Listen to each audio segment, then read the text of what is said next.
Hey, welcome to Automotive Tech Talk. I'm John Gardner. I host a television show called Tech Garage on Motor Trend Mav and Revit TV. You might not know I'm an automotive instructor at beautiful Chipola College and an ASE Master Certified Technician. I'm here with my sidekick here, Josh Ellis, who is also an ASE Master Certified Technician and an instructor at a college teaching those kids all about automotive skills. Hey, Josh. How's it going? Going well, man. You know what? Today we're going to talk about how to fix your car. That's always important, but we're going to bust it down to suspension and steering. Everything that's going on with underneath of your car. We'll get to the details, but we always start out with questions. You guys write in all the time, and we got a few questions right here. Let's get right to it. We'll move forward. And let's look at the first question. Josh, the first question is, my truck's all over the road. I have to keep working the steering wheel to keep it straight. Man, sounds like you got a problem. Absolutely. Need to get it to a shop, right? Well, I mean, there's a lot of components under there, right? That's right. It really could be anything. And if it's wandering all over the road, more than likely your truck has probably got some age on it. And the thing is about age, you got a lot of components in there, a lot of movement, a lot of friction, and things tend to wear out pretty good over time. Yeah, you think about that. The steering, you got so many different components. You got idler arm, pitman arm. If you have a rack and pinion, you have these tie rod ends. This stuff wears out. That's what's going to happen. And what's going to happen is it's going to start to wander all over. You're going to have to keep correcting it. Stay tuned. We're going to get to that and some tests that you can make. And we're going to go through every diagnostic situation. So if you listen closely, you'll hear something that's going on with your vehicle and you'll be able to fix it. What about the next one? We got these right off of John G at johngardnertv.com. You guys email them in there. We'll pull them. When we get to a podcast with that area, we'll actually talk about your question there. This one says I have a cluck, a cluck under my vehicle when turning. I'm guessing this is a farm truck or sounds like a chicken might escape the hen house Well, for I'll tell you what, life. I cut and paste these right off y'all's questions, so I'm assuming it's a clunk. You probably have a clunk or a noise. Don't worry, spelling's not our strong field. We're automotive techs. That's fine. Please email them in no matter what or how you spell. We'll figure it out. So you have a clunk under there. Josh, when turning, what's going on under there? Again, there's several components. These things wear out over time and just all that friction. Especially this is probably a farm truck, I'm guessing. Maybe not. It's probably meant clunk. But I was just thinking driving through the field, there's a lot of jouncing and bouncing. Just that wear and tear, especially on ball joints and different things. It takes its toll. And just like suspension, just like steering, there's a lot of stuff that's going to wear out, especially in suspension. You got ball joints, upper control arms, lower control arms, so many pieces that are made to wear out. It has to move, so we'll talk about those as well. We'll talk about diagnostics. If you hear something on your vehicle, you may want to go to one of those diagnostic charts we're going to pull up and talk about, and it'll actually pinpoint what's going on. Here's another one. Pulls to the right. I just had new tires put on. Pulls to the right. Man, we hear that all the time. Vehicles pulling. Well, what do you think? I mean, I know what I'm thinking. Well, like you said, we're going to get into tires a little bit more later on. But usually when you put new tires on the vehicle, that's going to make it more obvious any kind of alignment issues you may have. And a simple little test that you can do is you put two fingers on the steering wheel. If you're driving down the road, it tries to pull the steering wheel out from under your fingers. You definitely have an alignment issue. Yeah, that's a good point. Make sure you're not hitting the brakes. Make sure you're not going down the road. And, you don't let go of the steering wheel and go 5 miles. That just doesn't happen. But if two fingers are on there, you're pulling, you've got a problem. We'll talk about alignment, some angles, and what's going on. We'll even show some wear patterns. This is really important. To look at your tires, you can determine what's going on. Here's the last one we got that has to do with steering and suspension. My tire keeps wearing on the inside, even after rotating. Uh-oh. Well, you just said it. Looking at wear patterns. We'll get into that as well. Yep, no doubt about it. Let's go forward. Let's look at some of this stuff. These are some troubleshooting guides, and we'll explain this to you if you're not watching on CCTV or television. You guys can hear this on the iPod or all the different platforms. When you're listening to the actual podcast, here's what's going on with your vehicle. These are suspension troubleshooting guides. Suspension. Something going on with the suspension system itself, all right? So a lot of times it's not rocket science. When you get into suspension systems, a big hammer and a pry bar is acceptable. You can grab some of these components. You can go under, and both of these, you can do what's called a dry park test. Put the car on the ground, be careful, make sure the e-brake's on, the car's shut off, turn the wheel to the right or to the left, and you're simply just looking for some buckling, something going on. This stuff's going to wear out, so you're going to see movement under there. And that's probably what's causing the wandering, that's what's causing the clunking, that's what's causing everything. This is not computer command control, computer diagnostics. This is just simply looking, inspecting the system. So let's go over it. This one's talking about pulling to one side. Could be an alignment issue, Josh, but there's a couple things that cause it to pull to one side. I mean, what's the obvious? Maybe the first one there. Yeah, the obvious thing is, and probably the simplest thing, you're going to see a lot of these has to do with tires. You don't even have to have a lot of experience with vehicles to be able to look at your tires, see if it's inflated correctly. I don't know if anybody's ever tried to pull a wagon that's low. You got your kids in the wagon, it's low on tires, it just tries to drag, it's pulling. So if you have a tire that's low on air pressure, like on your front left tire, that one's going to be tending to drag, and that can give you a pull if your tire has uneven air pressure on one side or the other. That's a good one. Uneven wear on the tires can pull. You have tire problems, or those components once again wore out. We're just going to keep going to the same thing because I said it's not rocket science. But if you're hitting the brakes and it wants to pull to the right or pull to the left, that dry park test, you're looking under that car, you're turning to the right or to the left, that's going to reveal a lot of the problems that are going on, Josh. I mean, it's going to stop. The suspension's going to buckle and it's going to pull to the side. It's buckling on. So movement, pulling, tugging, all normal stuff. Pulling to one side. Here's another one called flip-flop, wheel shimmy. It says wheels seem to wander or wiggle rapidly back and forth. So it's shaking. I mean, back to the tires. I mean, here we go. Right back to the tires again. Check your tires. Look for, again, uneven air pressure can cause this. You can have some wheels that are out of balance. One day we'll look at brakes as well and different things. If you press your brake pedal and you have a vibration of the steering wheel, that might be one thing. But if you're driving down the road, you can even do the two-finger test with this, and it's sitting there vibrating while you're driving down the road. You might have an issue with your tires out of round or even out of balance. Yeah, it's probably the number one issue. So shimmy like that, just make sure you're not pushing the brakes. That gets into pedal pulsation with the brakes itself. But if you're going down the road and it's shaking, it may just be tires. Your shock's supposed to keep the tires on the ground. They could be wore out. And up here in the panhandle, you can mash it. That's okay. I know you like to press it, but I say mash. They mash it up here. We mash a lot up here. So it's okay. All right. Worn components, once again, all that stuff under there, that dry park test. These are just some of the symptoms that happens. Bouncing, dipping, or driving over bumps or uneven roads. So if the car just keeps on bouncing like a baby buggy, Josh, this is a gimme. That's right. Shocks. It's really supposed to go up. If you can do a park test, you can do this in your driveway just to test out your shocks. It'll give you a good idea. It's not 100% accurate, but you can just give you a generic idea. You have it in the driveway, you push down real hard on the front of the vehicle, it should go down, up, and back down. So if you can picture this in your head, kind of 1.5, like a full down, all the way back up, and back down to where it's level surface at driveway height. Normal ride height, I guess you would say. That's absolutely perfect. If it's bouncing all over the place, you definitely know you have worn shocks. That's it. And you know what, Josh? Most of the vehicles end up in the junkyard with the OEM shock absorbers. I mean, that's something that needs to be replaced. 50, 75, 100,000 miles. Shocks control spring oscillations, and that's really what's keeping the tire on the ground. Once you start getting bad shocks, they actually bounce up and down. You start getting this cupping on your tire with big chunks missing, and it's unsafe. It's unsafe to drive. You know, you can look at the shocks too while you're under there. Look at them, physically look at them. You can see the fluid leaking out of them. You could even take them off and extend them and retract them. If they're going easily in one direction, perhaps you're having some blow-by inside there in the valving and it's going through, or look at any dents or dings on them, make sure they're not all messed up from road debris and everything else. But shocks are important. That's a safety issue, Josh. Let's go to our next one. Seems to be slipping. Steering seems to be slipping as you turn it one position back and forth. That gets into a whole issue on steering we'll talk about in a minute, but we still could have different things going on with the pump. Exactly. One of the most common things that you'll feel if you're low on power steering fluid is it'll feel like it's a tight steering. If you try to turn to the left, it feels tight, and all of a sudden it just wants to give.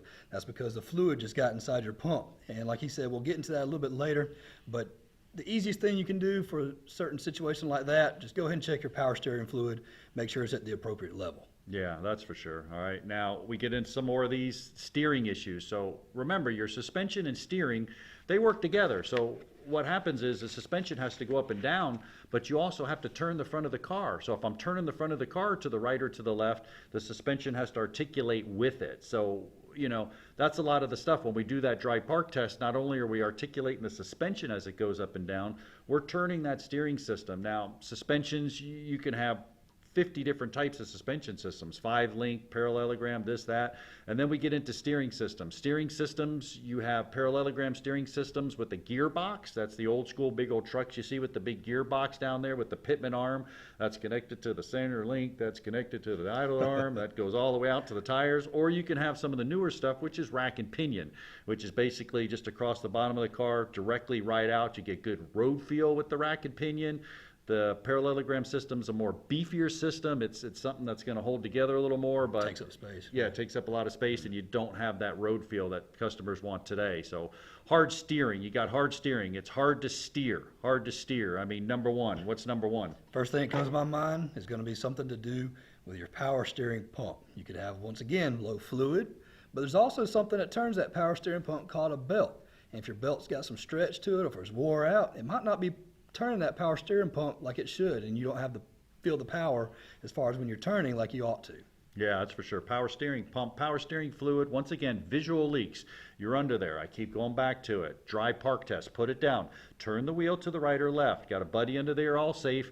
You will see buckling. Something's going to buckle and give or move. All these joints are moving back and forth.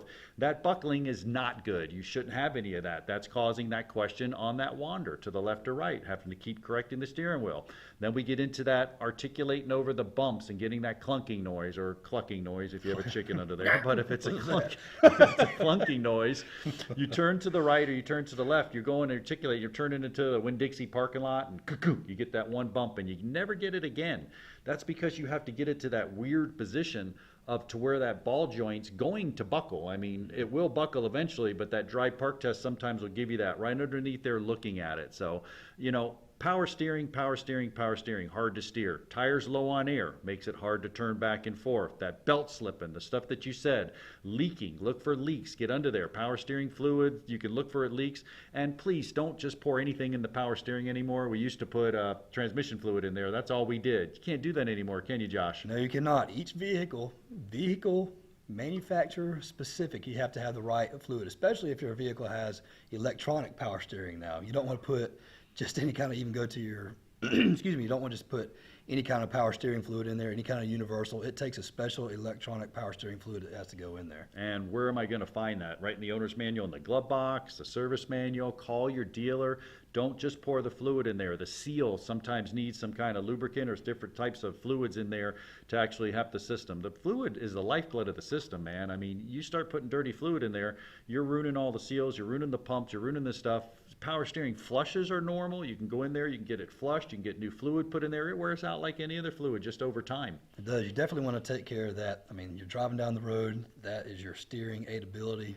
That's not something you really want to mess around with. Yep, and we talked a little bit about clunks over bumps. That's that articulating the steering, worn bearings, ball joints, anything, those rubber bushings in between the control arms up there, the lower, the upper control arms, the tie rod ends, anything that has rubber bushings in there that's moving or shifting as you're turning, the dry park test will reveal that. That usually indicates the clunks. That's where you're going to hear it, ka-gunk, when you're going over, or rattles or stuff like that. Sometimes you can take a rubber mallet and get it up in the air, take the weight off. You can tap it with a rubber mallet, duplicate that noise, or get some of those joints to move and get them to clunk and listen for that noise, and then you can isolate which one it is. Now, it's all kind of like a big puzzle, though. I mean, chain's only strong as its weakest link. When we start replacing a lot of this stuff, Josh, we have to go in there and basically look at us as a system, don't we? That's right, you do. And another test, I know you mentioned several tests, but you can put it up on a jack stand too, and put your one hand at 12 o'clock, one hand at 6 o'clock, and give your wheel, with the tire still on it, don't take the tire off, but with the wheel still on the vehicle, give it a little, I guess, a shake from top to bottom, from 12 to 6. If you hear a clunking right there, that's more than likely going to be your culprit. That's a good one. Also, bearings. That's part of really the suspension system. We could do a whole show on bearings, but you got a couple tips you can share with us on bearings. You changing road surfaces, right? Stethoscope, stuff like that. That's right. If you're going down the road and you hear a noise, and you're like, man, what is that noise? If it kind of sounds like a whir or a grinding noise, one thing you can do to isolate if it's coming from the tire or if it's coming from a wheel bearing is you can change road surfaces. For example, you can be driving, pick you out a spot on the road where you know you're going to go from like a rough road surface to a smooth road surface. And if it changes noise, if the noise changes, you know you have a tire issue. If it stays the same, you know you have a wheel bearing issue. That's a great tip right there. I mean, we go over the bridge over here. The bridge is concrete. Then I get onto the asphalt. The noise changes. Probably tires. There's belts. There's all kinds of stuff. We'll do a whole podcast on tires and reading those hieroglyphics of those numbers. I mean, Right, it's crazy stuff. But we'll do one on that as well. We had a lot of tire questions, so keep the questions coming. Changing road surfaces is good, and then you said 12 o'clock, 6 o'clock. A lot of things going on with those wheel bearings because the manufacturers are making a lot of this stuff. You got this, everything's lighter, the composite materials in the rotors, the spindles are now all aluminum and stuff. So the wheel bearings are taking the heat, man. That's what's going on. All right, so look at this. Symptoms, screaming, somebody screaming, maybe you run somebody over, I don't know. Low fluid pressure. Yeah, that's back to that fluid. We're talking about that whine in that pump. When you turn left or right, yeah, just check your fluid, make sure your fluid's good, make sure you don't have any leaks, okay? Then we'll move forward here. Steering systems, road wander. All over the road, Josh, all over the road. We already talked about that. This is our viewers, our listeners' question right here. Right. It wanders. Let's go through these. What's the first thing to look for once again? Tire pressure. Very first thing, easiest thing to look at to check out your tire pressure. That can cause a multitude of issues. Yep. Look at components. Steering is loose in the system. There you go. It's loose. It's going to wander. You can continuously be correcting. What's the next one? Wheel bearings. There you go, wheel right? Bearings. We just talked about that. That can cause all kind of wander. Loose. If your wheels are flopping back and forth, you're not going to be able to stay straight on the road. Yep, and you keep on correcting it. Alignment, we'll talk about it in a minute. Here's a pretty cool one. No recovery. Well, what does that mean? First of all, I turn and the steering wheel is not coming back. Now, not supposed to shoot back, but really it should kind of assist you coming back. And we'll talk about caster in a second. That's a tire angle that's built into alignment that causes the steering wheel to recover. So if it's not coming back as much as it's not turning, you have issues too. Once again. That's right. Tire pressure. Look at tire pressure again. Boy. That can cause that. Low tire pressure will cause your steering wheel not to return to where it's supposed to be. Yeah, sounds like we just keep saying the same thing, but tires play a huge part in this because they're obviously on the road eating up all that surface, okay? Front end components binding, alignment, steering, shimmy, worn tires. There's a lot to that. Wheel bearings, steering linkage loose or not catching. All that stuff has to articulate smoothly and has to articulate properly. If it's not doing that, it's going to bind up. That's a big one right there, okay? So that's going to happen a lot. It's going to bind up. Oversteer or understeer. You hear that in racing a lot of times. You're turning to the left or you're turning to the right. It wants to turn too much. You could be binding. High steering effort in one direction, Josh. Once again, I keep putting you on the spot, man. That's a tough one. It's hard to turn the car. Hard to turn the car. Yep. I'm just going to go with unequal tire pressure. Yeah, right. So we're dealing with tires. That's yeah, my look specialty. Inadequate Tire pressure. performance. Our power steering once again high in both areas. Well, if it's hard to turn to the right and to the left, tire pressures. Vehicle's overloaded, maybe you got too much in there, bind in the steering, restriction in the lines. I'm not getting the fluid. If I'm not getting the fluid and it's not able to turn back and forth to the right or to the left, we got issues. So once again, just the basics, really the basics. I mean, take care of the system, look at the system, all right? Loss of motion, excessive heat, all going on. Now, I don't want to get into an alignment lesson, but it wouldn't do us justice not to at least explain what alignment is. And first and foremost, Josh, I just can't go in there and go get an alignment. You guys are going to take it to a shop. You're going to run down there. You're going to say, hey, I need an alignment. That's not going to happen because we have components that do what? Pre-alignment components. We have to have these components that deal with alignment, make sure like ball joints and all that kind of stuff. You have to have those in tip-top shape before you can even get an alignment, or else getting an alignment would be pointless. Bingo. Wouldn't solve anything. Couldn't have said it better myself. I mean, this is everything we just went through. Any of that buckling, any of those problems, you don't want to go put an alignment on the car. That's not going to fix it. As soon as you drive off that alignment rack, it's going to shimmy, and then your car's going to be out of alignment again. So my steering has to be in tip-top shape, and my suspension has to be in tip-top shape prior to getting that alignment.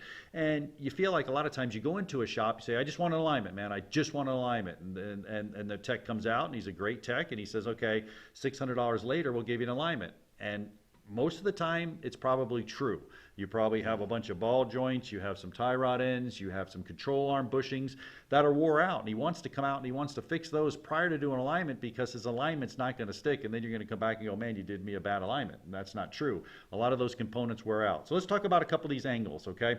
Toe in and toe out. Now, if you're listening, don't take your hands off the steering wheel if you're listening in your car. But if you just put your hands forward, right? If I put my hands forward, Josh, I toe in and I toe out. I mean, that's basically it. The tires are pointed in or the tires are pointed out.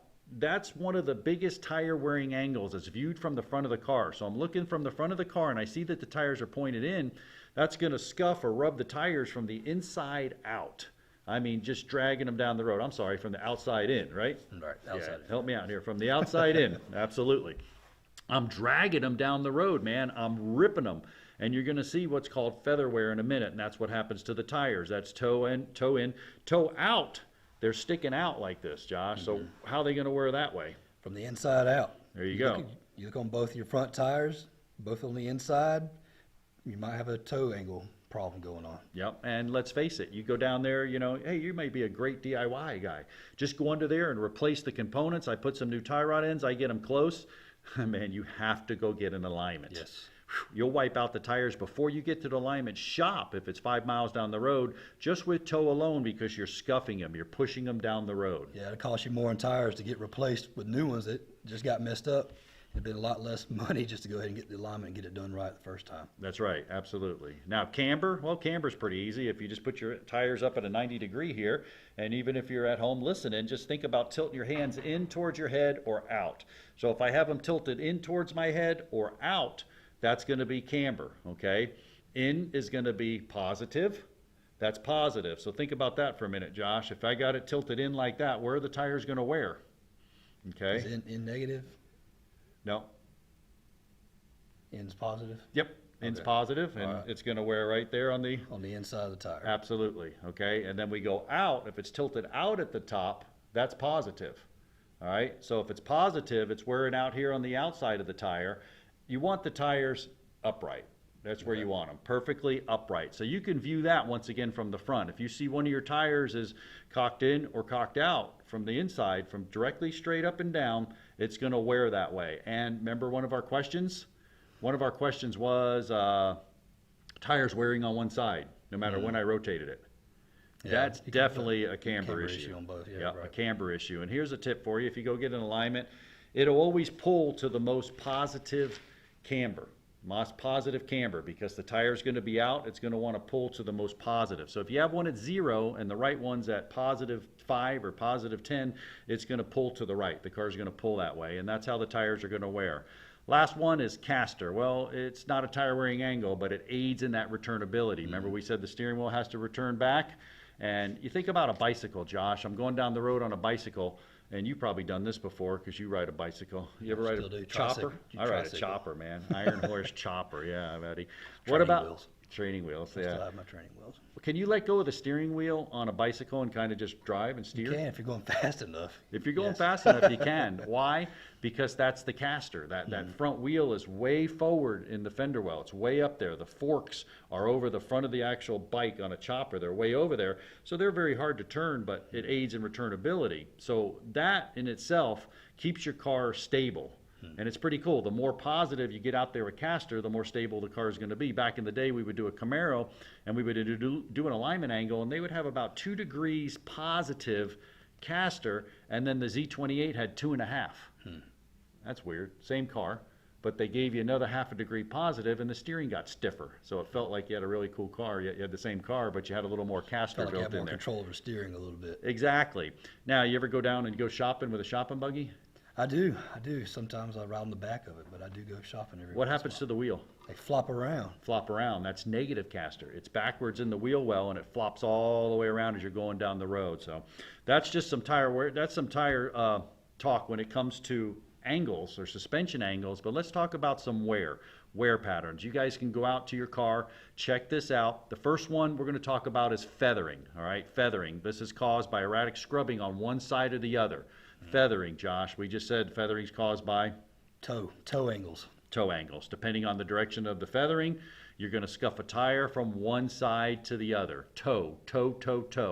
Another one, very easy to identify, Josh, is overinflation. If I puff up my tire with way too much air, where's it going to wear? Right down the middle. Right down the middle. Right down the Bingo. middle. If you have this big strip down the middle of your tire and it's wearing down the middle of the tire, just check the inflation pressures. We'll get into tires. We'll do a whole podcast on tires in depth, and we'll look at tire pressure monitors and everything that's going on with them. And like I said, that hieroglyphics, all that stuff on the side. Now we're in the break, see?